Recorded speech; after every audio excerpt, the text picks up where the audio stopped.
Janelle Wilson walked into the sleek glass doors of the luxury car dealership, her high heels clicking against the polished marble floor. Her hair was pulled back in a low chignon, and she wore an elegant black trench coat, its belt cinched tightly at her waist. She'd just returned from a long, successful business trip in Dubai, and her son Malcolm had given her one mission while she was there: pick out the best car the dealership had to offer for his 25th birthday. A simple request that any mother with the means would gladly fulfill. As she walked inside, Janelle noticed the staff, a few salesmen clustered near the back counter, glancing at her with what she instantly recognized as poorly hidden contempt. She felt their eyes flick over her stylish yet understated attire, likely noting the color of her skin rather than the brands she wore, or the fact that she carried herself with the poise of someone accustomed to being taken seriously. Ignoring them, Janelle headed to the showroom floor, admiring the luxury vehicles on display. After a few minutes, a young salesman with a slick, rehearsed smile approached her, glancing up and down as if assessing her worth. His badge read, Bradley. He mustered a smirk that barely hid his amusement as he said, "Can I help you with something, madam?" "Yes," Janelle replied, her voice calm and steady. "I'm interested in purchasing a high-end vehicle for my son's birthday. He wants something in the range of your newest Aston Martin or Rolls-Royce." Bradley's smirk grew wider.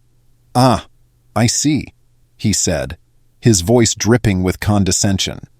"Well, madam, perhaps I can direct you to something a bit more affordable. Some of our customers find the price tags here a bit steep." Janelle raised an eyebrow, her smile unwavering. "I think you misunderstood me. My son specifically asked for a luxury vehicle. Price isn't a concern." Bradley's laugh came out harsh and sharp, and a few other salesmen nearby chuckled along, sharing knowing looks. "Madam, these cars are worth more than most people's houses. Are you sure this is the right place for you?" Janelle's eyes didn't leave his face. She was no stranger to subtle and not-so-subtle forms of discrimination, but each instance still cut just as sharply as the last. She had built her wealth from the ground up, overcoming countless obstacles to establish herself as one of the top investors in the real estate industry. But no matter her success, it was clear that in places like this, they still saw her only as a black woman, undeserving of their respect or attention. Without a word, she walked past Bradley, surveying the cars, each one gleaming under the showroom lights. Eventually, she stopped in front of a beautiful white Aston Martin with sleek curves and shining rims, meticulously polished to perfection. Another salesman, slightly older and more polished, finally noticed that this woman might be serious after all. He approached her with an air of professionalism. "Good afternoon, ma'am. My name is Daniel. Would you like a closer look at this model?"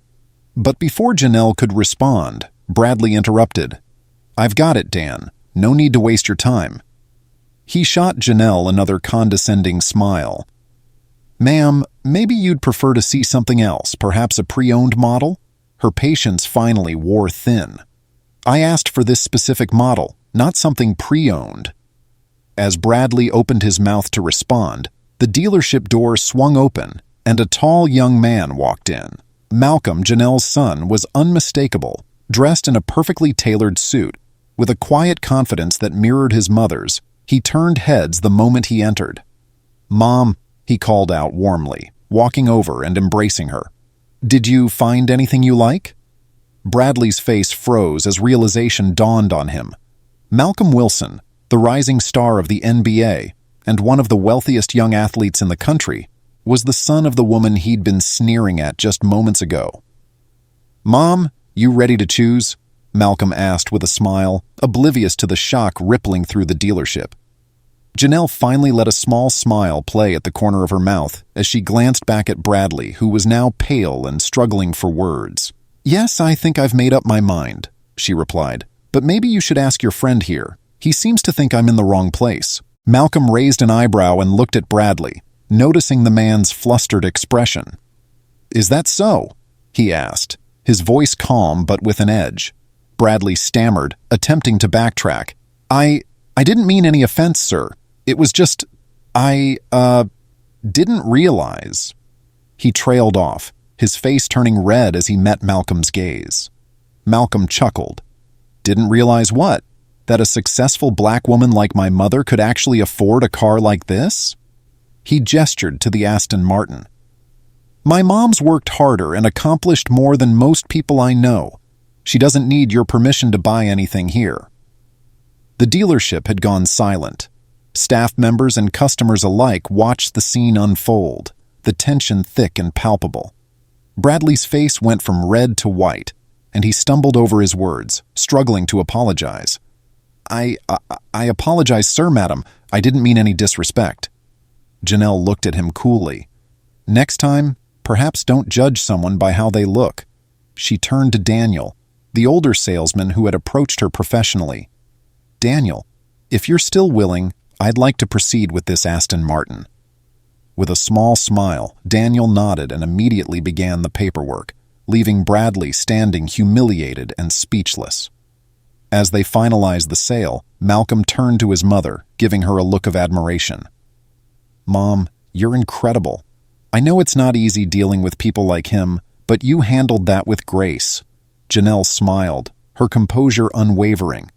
Remember, Malcolm, in life, people will try to put you in a box, make assumptions, judge you for things beyond your control, but you don't let them win. You stay calm, you stay strong, and you remind them of who you are. With that, they walked out together, the keys to Malcolm's new car in hand, leaving Bradley standing in stunned silence. The whispers among the staff and other customers lingered in the air, the reality of their prejudice uncomfortably laid bare. And as they drove off, the only thing Bradley could see was the taillights of the luxury car vanishing into the distance, a painful reminder of his own small-mindedness. As Janelle and Malcolm drove away, Bradley remained rooted to his spot, replaying the humiliating encounter in his mind. Whispers circulated among his colleagues, and the manager, who had observed the incident from a distance, approached him, his face stern. "Bradley," he said coldly, "we don't treat customers that way, no matter who they are." His voice held an edge of finality, and Bradley knew that his actions had been watched and disapproved of by more than just the customers in the room. "You'll be lucky if Ms. Wilson doesn't file a complaint," the manager added before walking away. Outside, Janelle and Malcolm stopped at a nearby cafe, both still quietly reflecting on what had just happened. Malcolm, though used to witnessing discrimination, seemed unusually troubled. "Mom, does it ever get easier?" he asked, his voice carrying the weariness of someone much older than his years. Janelle's face softened as she looked at her son. "No, honey," she said honestly. "It doesn't get easier, but it does make us stronger. We have to keep showing up, proving wrong those who underestimate us, not for them, but for ourselves. And every time we do, we make it a little easier for the next generation." Malcolm nodded thoughtfully, feeling the weight of her words sink in. As much as he disliked these experiences, he knew his mother's strength would be his guide as he continued to navigate life under the scrutiny and prejudices that came with being both black and successful. A few days later, news of the incident at the dealership reached the press.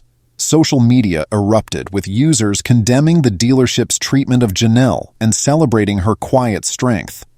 Public outrage grew, and soon the dealership faced a significant backlash. Customers boycotted, employees quit, and the owner was forced to issue a formal apology. For Bradley, the repercussions were immediate and severe. His actions cost him his job, his reputation, and perhaps most painfully, the realization of his own deep-seated biases. But for Janelle and Malcolm, life continued, their bond even stronger for having endured yet another trial together. They knew the road ahead would still be lined with challenges, but they walked it proudly, knowing that dignity and resilience would always outshine ignorance. As Janelle told her son that day, strength isn't just built in boardrooms or basketball courts, it's crafted in moments like these, in standing firm, knowing who you are, and refusing to be diminished by others. And so, as they looked to the future, they knew that together, there was no limit to what they could achieve.